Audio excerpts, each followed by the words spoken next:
Machine needle അഥവാ machine സൂചി. ഇവ നമുക്കൊന്ന് വിശദമായി പരിചയപ്പെടാം. മെഷീൻ സൂചി 2 തരത്തിലാണ് ഉള്ളത്. ഉരുണ്ട തലപ്പുള്ള സൂചി, അതുപോലെ പരന്ന തലപ്പുള്ള സൂചി. ഉരുണ്ട തലപ്പുള്ള സൂചി ഇത് സാധാരണയായി എംബ്രോയ്ഡറിക്കും ലെതർ സാധനങ്ങൾ തയ്ക്കുന്നതിനുമാണ് ഉപയോഗിക്കുന്നത്.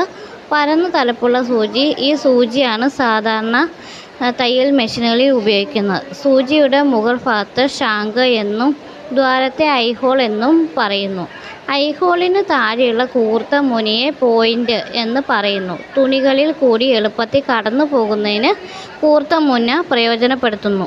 മെഷീൻ സൂചി പല നമ്പറുകളിൽ കിട്ടുന്നു. സാധാരണ നിലയിൽ 11, 12, 14, 16, 18 എന്നീ നമ്പറിലാണ് കൂടുതലും കിട്ടുന്നത്. സൂചിയുടെ നമ്പർ കൂടുന്തോറും കനം കൂടുകയും നമ്പർ കുറയും തോറും കനം കുറഞ്ഞു വരുന്നു. 11, 12 നമ്പറിലുള്ള സൂചി ഫൈൻ തുണികൾ തയ്ക്കുവാൻ ഉപയോഗിക്കുന്നു. ഉദാഹരണമായിട്ട് നൈലോൺ, ജോർജറ്റ്. 14 നമ്പർ സൂചി Terry cotton, velvet, 2x2, polyester തുടങ്ങിയ തുണികൾ തയ്ക്കാനാണ് ഉപയോഗിക്കുന്നത്. സാധാരണ തയ്യലുകൾക്ക് 16 നമ്പർ സൂചിയാണ് ഉപയോഗിക്കുക.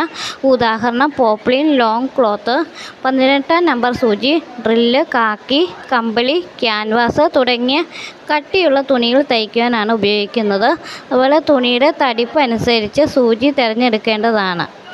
സൂചി ആധുനിക തയ്യൽ മെഷീനിൽ അലങ്കാര പണികൾ ചെയ്യുന്നതിനും സിക്സാഗ് ചെയ്യുന്നതിനും 2 സൂചികൾ ഒരേ അകലത്തിൽ ഒരു തണ്ടിൽ ഉറപ്പിക്കുന്നു. ഇതുപോലെ 2 തണ്ടിൽ 3 സൂചി ഉറപ്പിച്ചിരിക്കും.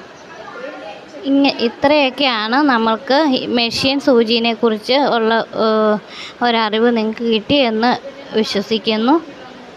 ഇനി ഇതുമായിട്ട് സംബന്ധിച്ചുള്ള കൂടുതൽ ക്വസ്റ്റ്യൻസൊക്കെ അടുത്തൊരു ഭാഗമായിട്ട് ചെയ്യുന്നുണ്ട്.